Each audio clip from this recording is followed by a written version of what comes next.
So I started investing in myself. I learned how to do Facebook ads, and it was a challenge in the beginning, but once I really learned how to do it, that's when our business really, really took off.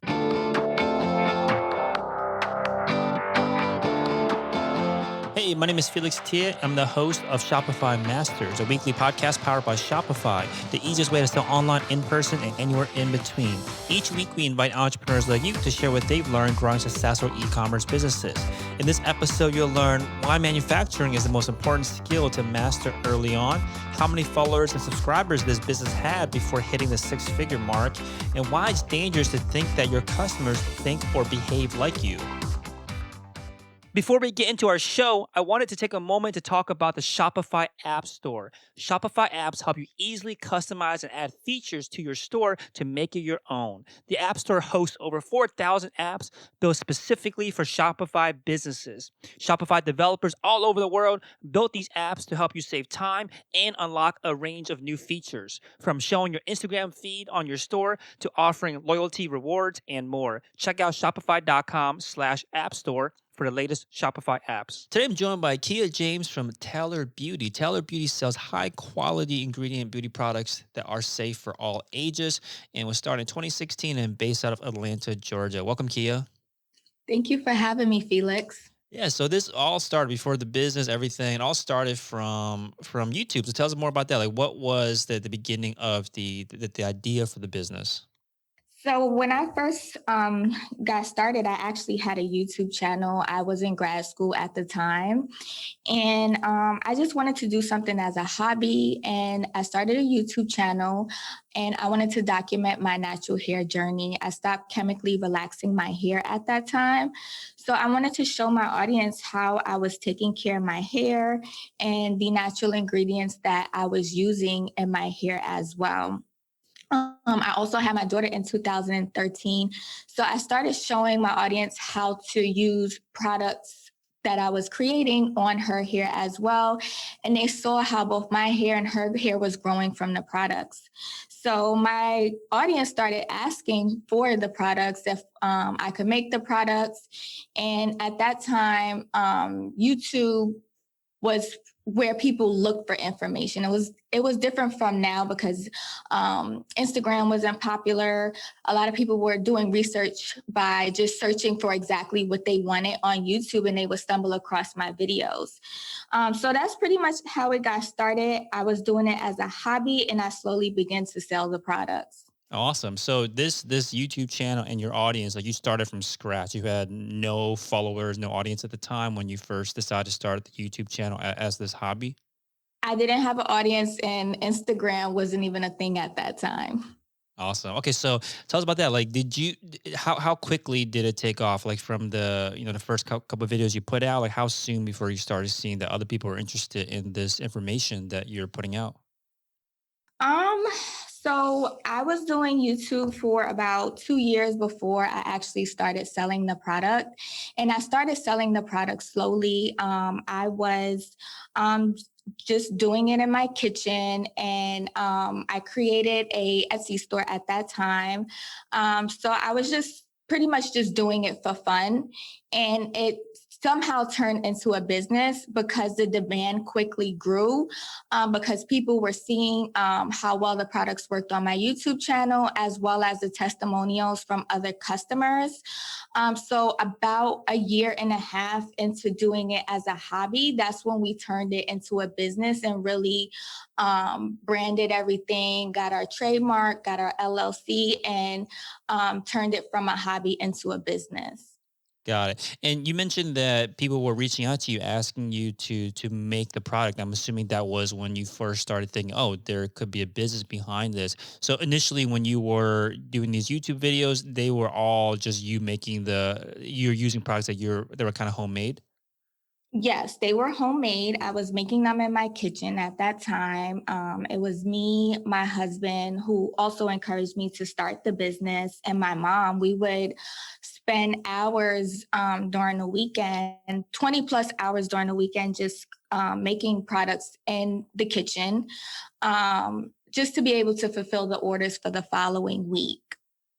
So at that time, we only had, in our first year, we only had three products, but it was so time consuming to produce those products because the way we were producing them, it takes a lot of time to create those products. So we would just spend a lot of time on the weekends, and then during the weekday, I would fulfill my orders. I was still working at the time, so I would go to the post office to fulfill my orders for that week.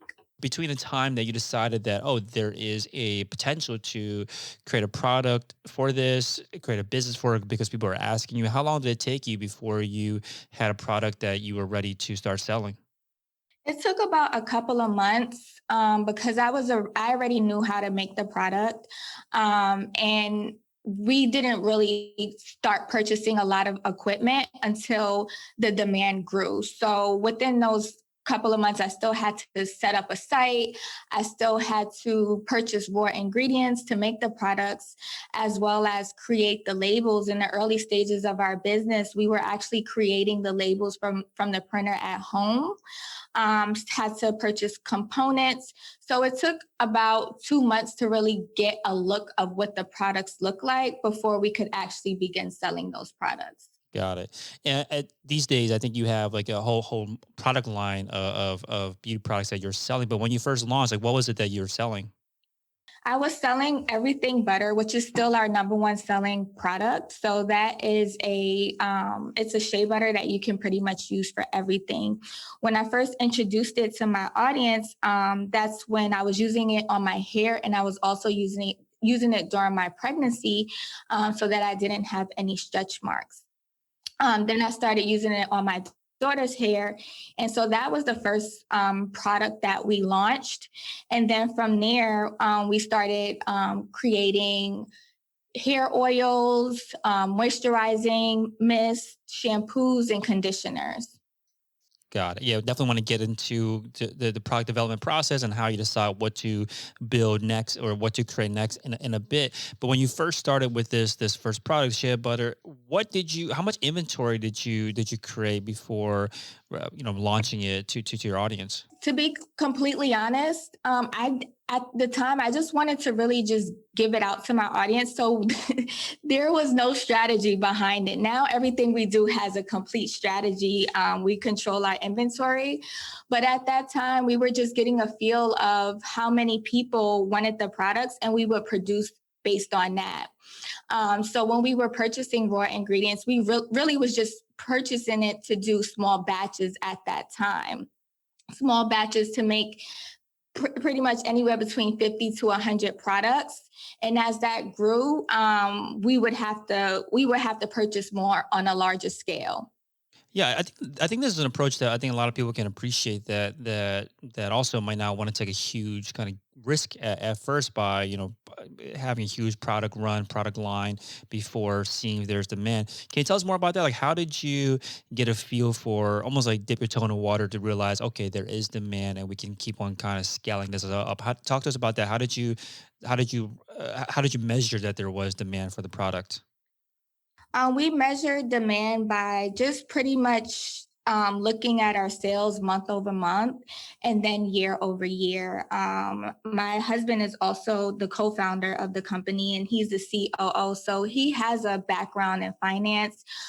He has a finance degree, and I have a business degree. So being able to really utilize our strengths really helped us to figure out how can we strategize and come up with a plan to make sure that we're not running out of inventory, and to make sure we're not over purchasing inventory. So really just being able to forecast what was going to come next. So looking at our data for the last 6 months, looking at our data for the last year and really analyzing that. And when we were purchasing components and raw materials, really purchasing based on what the forecast would look like.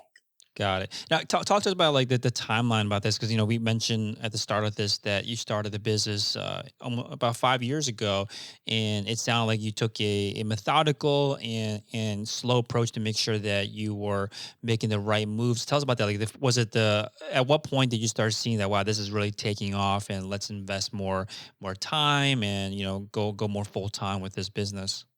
I think it was about, I want to say about a year and a half into the business. That's when we made our first six figures. And this, remember, this was based solely on just being able to have an audience on YouTube. And we were both working full-time jobs. So we really, at that time, we wasn't paying ourselves. We was continuously reinvested into the business.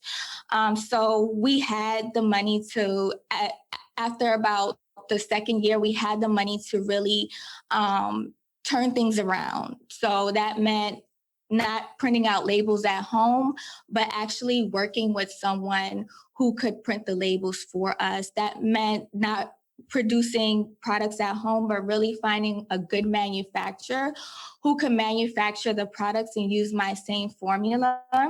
And do it at a larger scale. So just really, we took our time within the first 2 years of the business to really understand how to run the business, how to do everything, understand our customers, and then slowly move on to different phases of the business. After about the second year of business, that's when we started doing a lot of trade shows. So really doing a lot of brand awareness, and that really helped our brand because it took it from being on YouTube and word of mouth to really being able to be in the front of our target customer. And then slowly working with influencers and meeting with different buyers who actually wanted to put our products into the store. So it was a slow process in the beginning. But I'm glad that we took those steps because each year we learned a lot about how to effectively run a business so that when we got to those other steps within our business, we were prepared for that. Yeah, tell us more about that. I think especially in the early days, what were some of the kind of biggest lessons that were most valuable lessons that you learned early on that helped you get to the next stage and thrive in the next stage of your business? I think the biggest thing was manufacturing, especially when you create a product at home and you want to scale and you want to mass produce that product. For us, that was a huge challenge for us because um, with our products, we use premium ingredients, and a lot of these ingredients is very difficult to find a manufacturer who wants to use your exact same formula. So it took us a while to find a manufacturer who would do that for us. And this really took me actually going to manufacturers, sitting down with them, bringing my equipment, showing them exactly how I was able to make this product so that there were no changes to the original formulas that I had. Got it. Okay, so I want to take a step back a bit, and you mentioned that the six figure mark that you hit about a year and a half into the business, that you credit a lot of that to having an audience and that audience on YouTube. Can you give us an idea of how big was the audience at this time when you were able to break into the six figure revenue range? Honestly, it wasn't that big. It wasn't that big. And I mean, someone may not think that a audience of about, I think I had less than 20,000 subscribers on YouTube.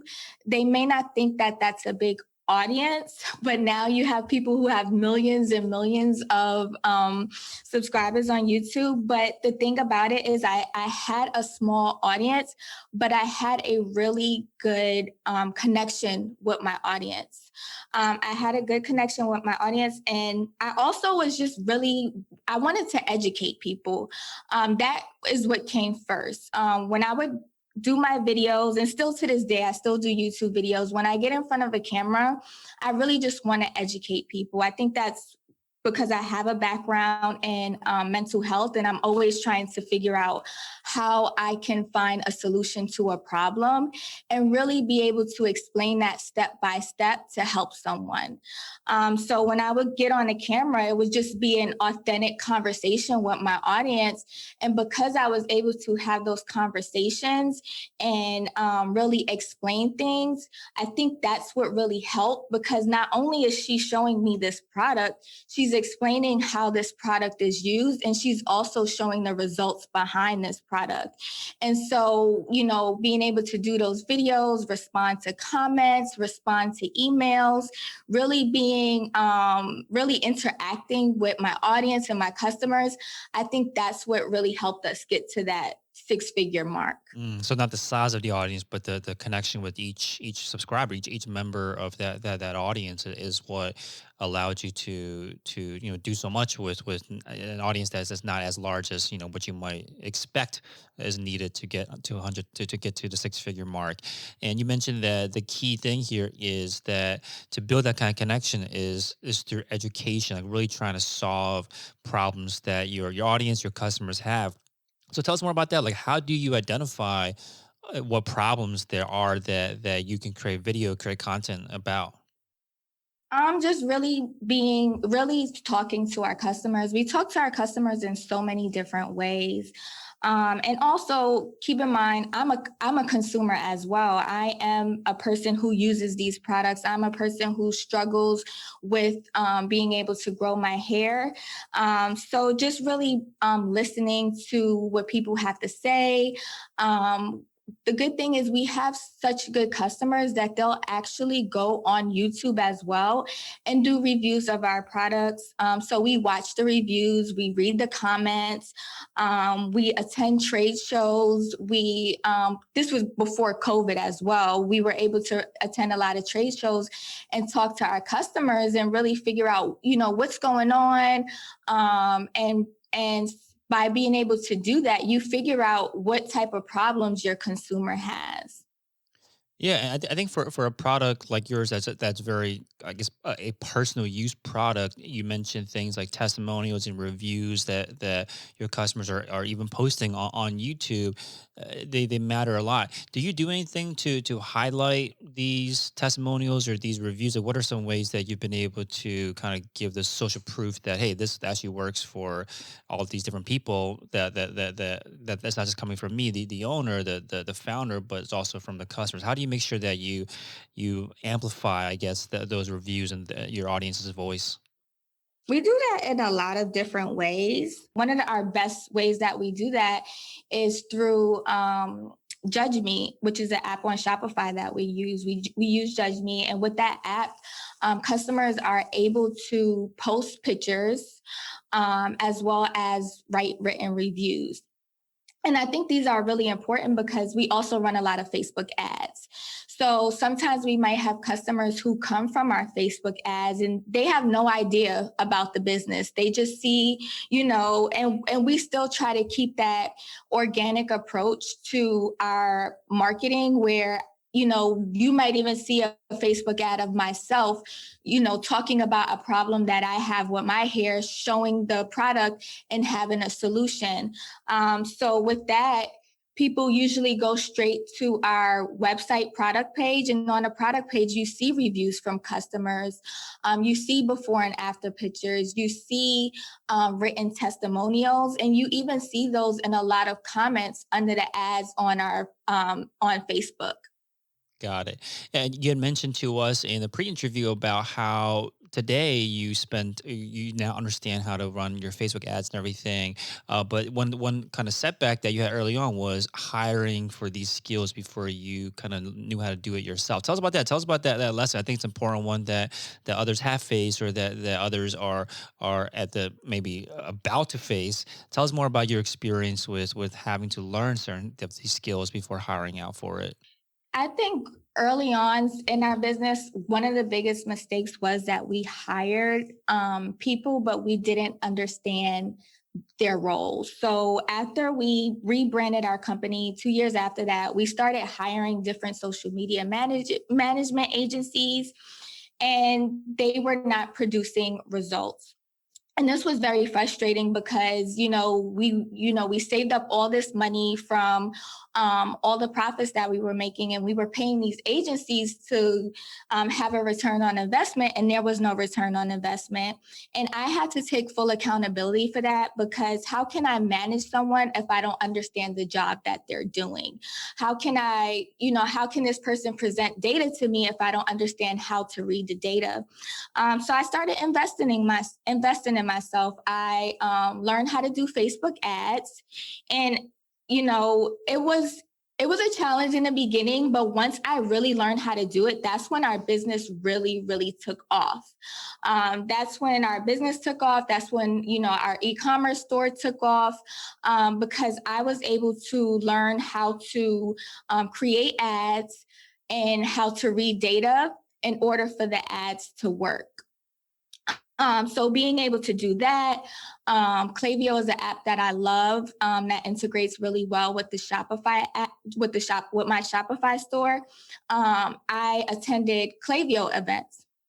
So just being able to invest my time and really learn really is what helped me to understand how to market better and how to have a higher return on our investment, as far as, marketing goes.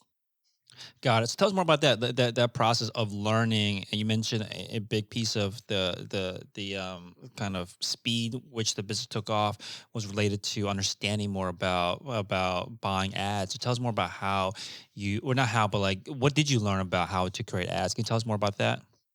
I learned how to understand who my target customer is, and how to speak to my target customer. This was really important because I did at the time, I thought I knew who my target customer is. But once you really start learning and digging deep, you can really narrow down your target person, your target customer down to, what type of stores they shop in, their education level, things like that. So once I was able to actually understand that, we started really being very specific in how we spoke to our audience, because I was speaking, on YouTube. Now we had to transition over to Facebook marketing, and speaking to a YouTube audience is kind of the same, but it's not really the same. So I'm just learning that really helped me to understand the tone, the voice of the brand, and how to be strategic in our when we started producing these ads. Hey, real quick, if you're enjoying the show, please leave us a review on iTunes and let us know what you think or what you'd like to hear more of. Now, let's get back to the interview. Got it. So you mentioned that you thought you knew who your target customer was, but then learn more about them as you spend more time trying to understand it. Tell us more about that. What were the differences between what you thought who your customers were and then who ended up actually being? Well, we thought our customers, at that time, we thought our customers were people like myself. Because I was using the products and because I love the products, I thought my customer was just like me. And that's a little bit different because, my customer does have textured hair. My customer loves ingredients, but my customer may not necessarily have my hair type, or my customer may not necessarily have the same exact struggles that I have. And so, I don't want to just speak to myself. I want to speak to my customers. So I had to really like look through the data, and also create a quiz on my website. We put a quiz on the site where we just wanted to really learn as much as possible about our customer. We started asking questions about their age, what problems they were having. Do you have kids? Do you have dry hair? Really just asking a whole bunch of questions to really narrow down who our customer is, so that we weren't just, targeting just myself, but really targeting people who wanted to purchase our products. Got it. Now, you mentioned that the quiz helped, and you also mentioned looking at the data. Can you say more about that? Like, what were you looking at exactly? If someone out there wants to learn more about who is their actual customer, but they haven't gone the length of, creating a quiz yet, or haven't gotten results back yet from running this kind of quiz or survey, what data were you looking at to help you understand more about your customer? So some of the data that we was looking at was from Typeform. Typeform is an app through the Shopify store. And basically, what Typeform is you can create any type of quiz that you want, and you can either put open-ended answers in the quiz, or you could put yes or no answers in the quiz. So we just have a series of questions that we ask. But the biggest data that we get from that quiz is what is your biggest hair struggle? Because we are a education-based brand, we want to provide that education piece first. We want to know how can we help you solve this problem, and how can we speak to our audience. So Typeform gives us all of that data. Not only does it help us to understand the customer, how old they are, what problems they're having, but it also helps us to be able to speak specifically to them because they've already told us this is what's going on. Got it. Okay, so you use Typeform for the quiz, and you mentioned that your most important, most valuable answers come from the question about what's your biggest hair struggle. And I think this can be applied to any industry and any business, like asking your customer about what's their biggest struggle specific to your niche. How diverse of answers do you get when you ask that question? Um, we get a lot of diverse questions, but usually we find that there's about four questions that everyone usually struggles with in our industry is, and that's just that they want healthy hair. So we really try to figure out, what questions are uncommon outside of those four questions. And the good thing is that we can not only can we address those concerns, but it gives us new ideas and it helps us become more innovative in the way we talk to our customers, as well as when we think about product development for future products. Got it. Okay, so yeah, definitely that those two things make sense. I want to talk about how you use this information to inform how you talk to your customers, and I think you hinted on this about it being education first business, education first brand. You're probably creating YouTube content, other content to address those questions. But how does it affect things like your ads? Do you use this information anyway to change the way you do your marketing when it comes to paid ads? Yes. So when we do paid ads, we actually have a funnel that we use, and usually at the top of the funnel, what we do is we have that education piece first, because we realize that what we've realized in the past and looking at that data is we realize that sometimes people really, they'll have products, but they really don't understand how to use it. So education comes first. When we're doing the ads, we want to just really just be on the ads, nothing overly commercial. Sometimes, I'll even be in my bathroom showing the product, showing how the product is used, explain it, and showing the results that we get. From there, we realize that when we look at the data, we want to convert. That's the number one thing we want to do when we have an ad. We want to make sure that there's a return on ad spend and that converts. So having that social proof and really not only showing myself using the products, but the next part of the funnel might include having influencers on ads. Influencers really help a customer see someone that might look like them. Like my customer may not look like me, but they may look like an influencer who's used this product. So we want to show a variation of people who've used the product and the results that they have, as well as, when we're bringing them from Facebook, we bring them directly to the product page that has the product reviews, so that they can see, other customers, they can see pretty much that education piece, because now the customers are educating them on how the product works, as well as visually being able to see it as well. Got it. Okay, so I think this is really important. So I want to break this down a bit more. So your funnel basically is that you take a lot of the kind of questions, the kind of problems that you're discovering your customers have, whether it just be through conversations or them filling out your type form quiz and getting the results from there. Then you're creating content around it, which sounds like education, answering these questions, and then you retarget the people that have seen those ads with influencers that might look like them, or just basically a variety of influencers that allow the customers to see, oh, they're just like me, they have the same type of hair like me. And always the call to action, you're trying to drive them to a product page, which again has more education, has more social proof from your customers in the reviews. Yes, correct.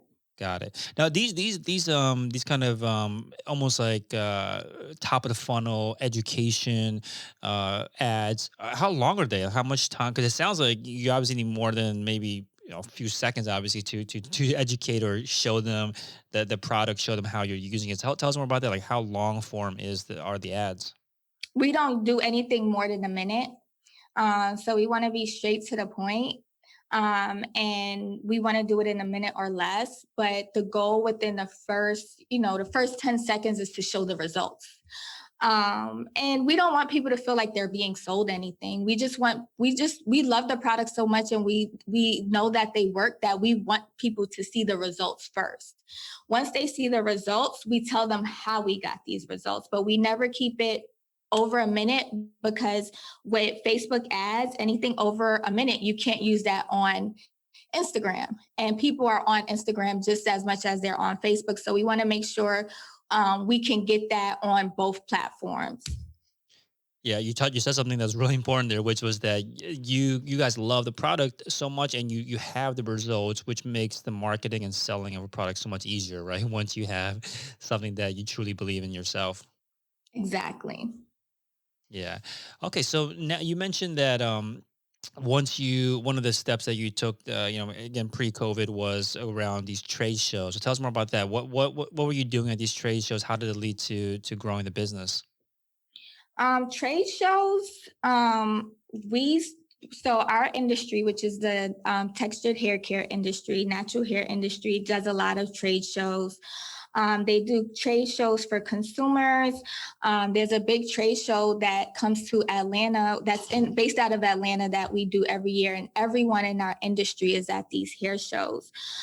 So during those hair shows, we have a booth. And that's a big investment as well, because when you're at these hair shows, you're competing for customers' attention. So we have a booth, we have models, we have stylists, and then we also have enticing offers for people to try the products.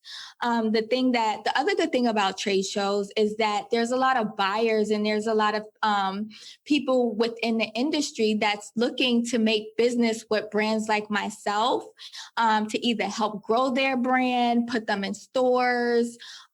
We've met the person who does our labels there. We've met so many people that have been able to help our brand grow, but we've also been able to really engage with our customer at these trade shows and bring awareness to our brand, to the natural hair space. Awesome. So you had mentioned that everyone in the industry are going to these trade shows, which leads me to wonder, like, what ways are your products differentiated from the customers? Like, what have you found ways to differentiate yourself from all the other kind of products in the space? It's really has to do with the ingredients in our products, because we use premium ingredients in our products. You don't find these ingredients in our competitors' products, and because I'm really conscious about my health, early on, when I started the business, I became conscious about what I was eating, and I started eating a plant-based diet. So we put ingredients that people haven't heard of before, like fenugreek, black seed oil, gotu kola extract. These ingredients are not common in our industry, but they're common in different cultures, where you see people with long hair, shiny hair, beautiful hair, and really just learning the benefits of those ingredients and putting them in our products. We noticed that people are using these ingredients, but you have one, they're really expensive, and two, it's also DIY.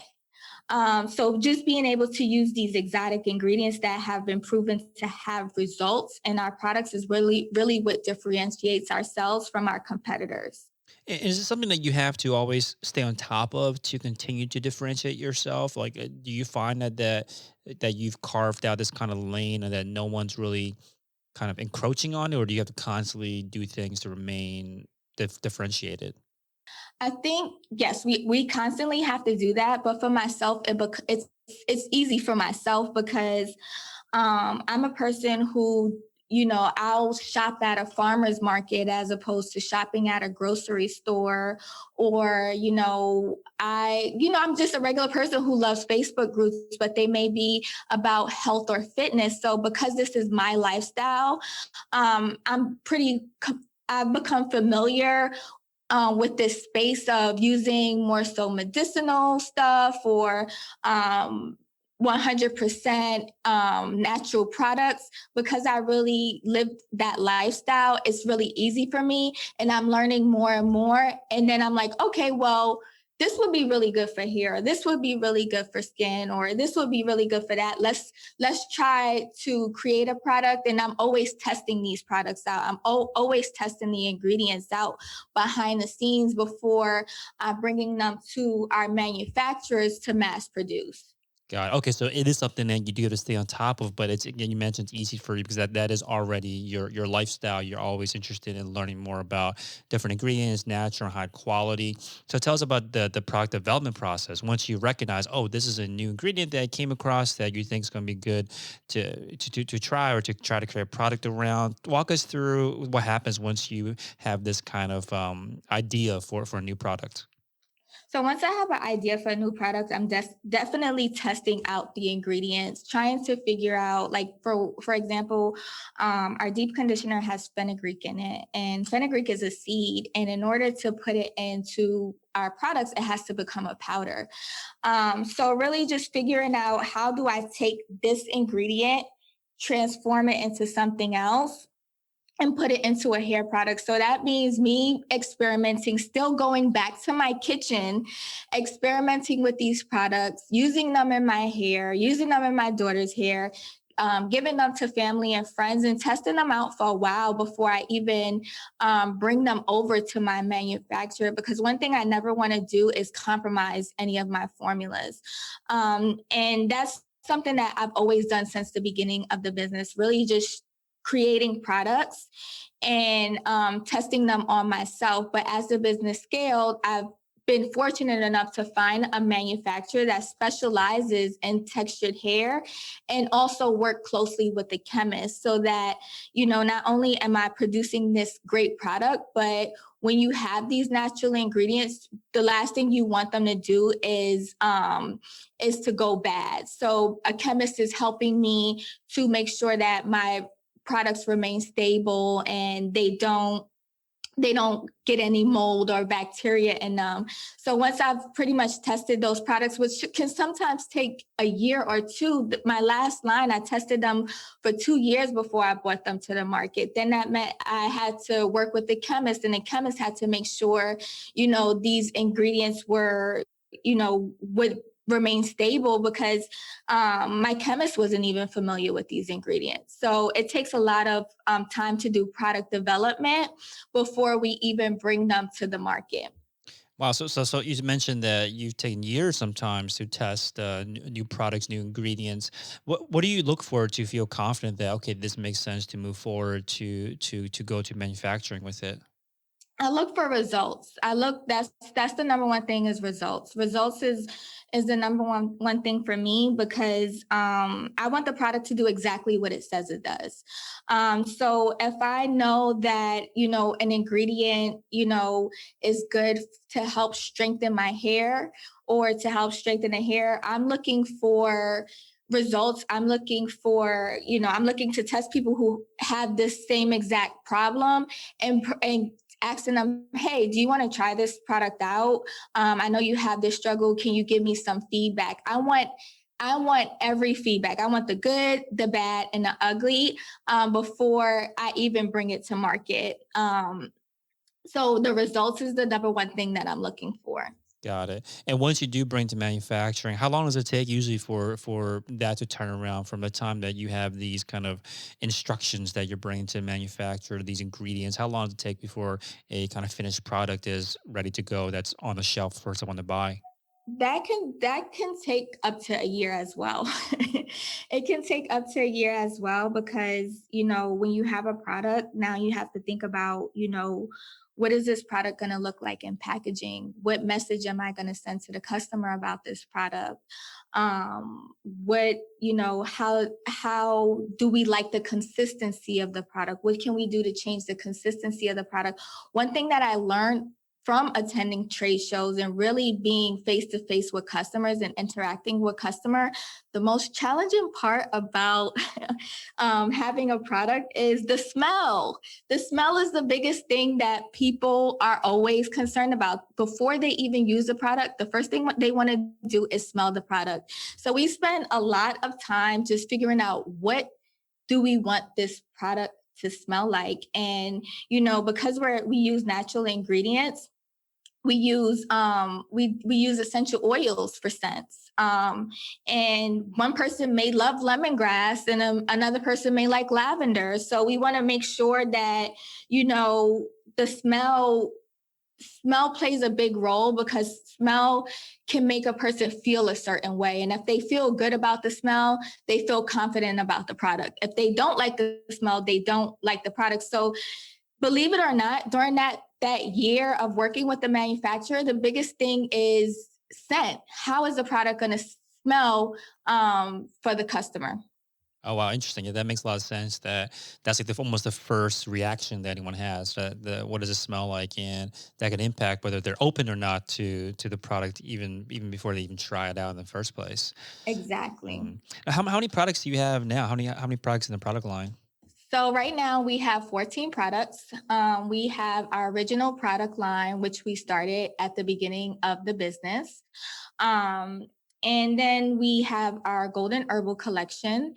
And we also have plant-based hair vitamins, as well as one of our newest products that we launched recently was a clay detox shampoo bar.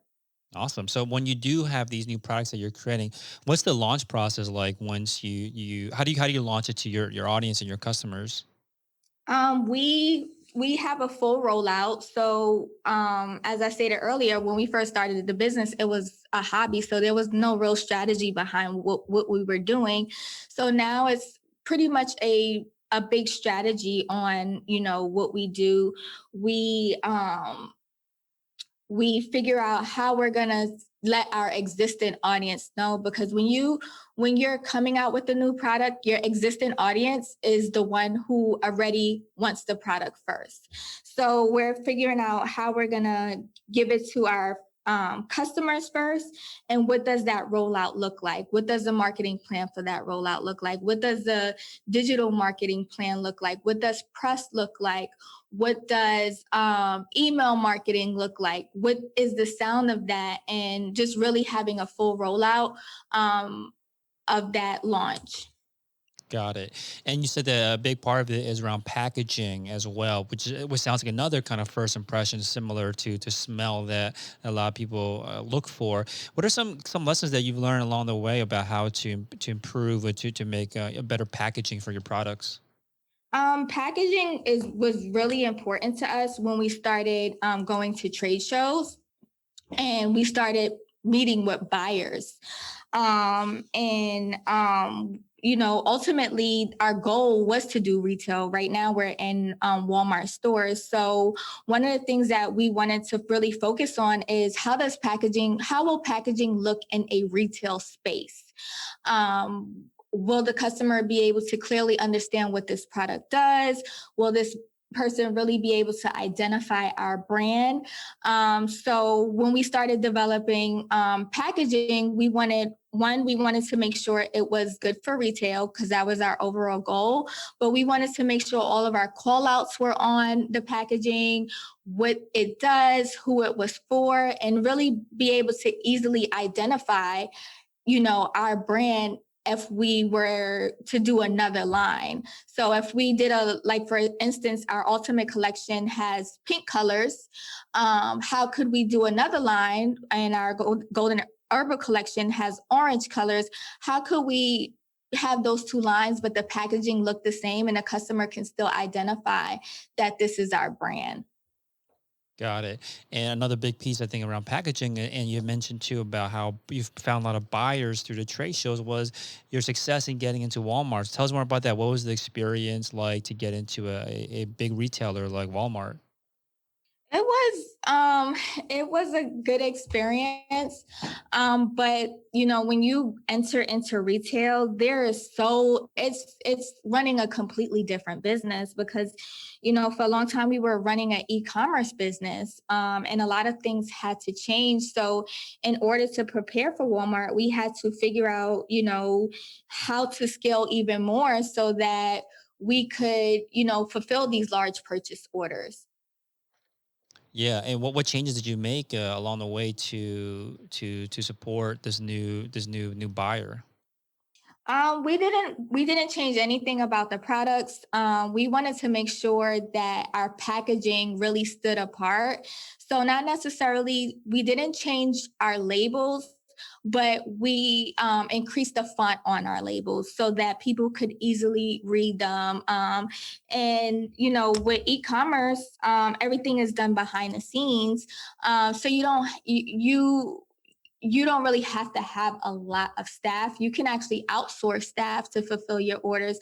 Well, as we grew to be in Walmart, we had to hire more staff. We had to bring more awareness to our brand.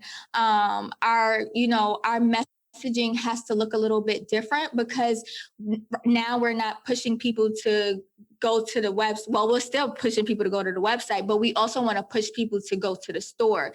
So having different marketing goals is something that had to change as well. Awesome. So I'll talk a little bit about the website, which is at taylorbeautyproducts.com. You mentioned a couple of apps that you're using: Clavio, Judge Me, Typeform for the survey. Any other apps or tools that you use to help run the website or the business? Yes, so I love Typeform. I love Clavio, Judge Me. Also, we used the store locator website because we are in select Walmart stores. So we don't want we want to make sure the customer goes to the right Walmart stores to find our products, as well as we're also in independent retailers. So having this is called store locator, but having that on our website is one of the most beneficial apps because we can send customers who may not want to purchase online directly to the store. Awesome. And so again, taylorbeautyproducts.com is the website. And I'll leave this last question. What do you think has been the biggest lesson that you've learned over the past year that you want to put into action in the coming year? I think the biggest lesson now that I've learned in the past year, I spend so much time running my business, and really doing a lot with my business. I told you early on when we started to grow, I started to hire out, and that wasn't successful for me because I had to learn. But during the past couple of years in my business, I've learned so much. I've learned so much about marketing. I've learned so much about Facebook ads, how to run a Shopify store, how to do all of these things. And the biggest lesson I've learned is, now delegating. Now, in order for my business to continue to scale, to continue to grow, in order for me to continue to be a creative and really focus on product development, understanding my customers, now I have to, building this team is really important for me. So learning how to manage people is something that I've had to learn to do in the past year, manage a team, manage other parts of my business, and really figure out how to scale even more as the business grows. Awesome. Thank you so much for your time, Kia. That was amazing. Thank you. Thanks for tuning in to another episode of Shopify Masters, the e-commerce podcast for ambitious entrepreneurs powered by Shopify.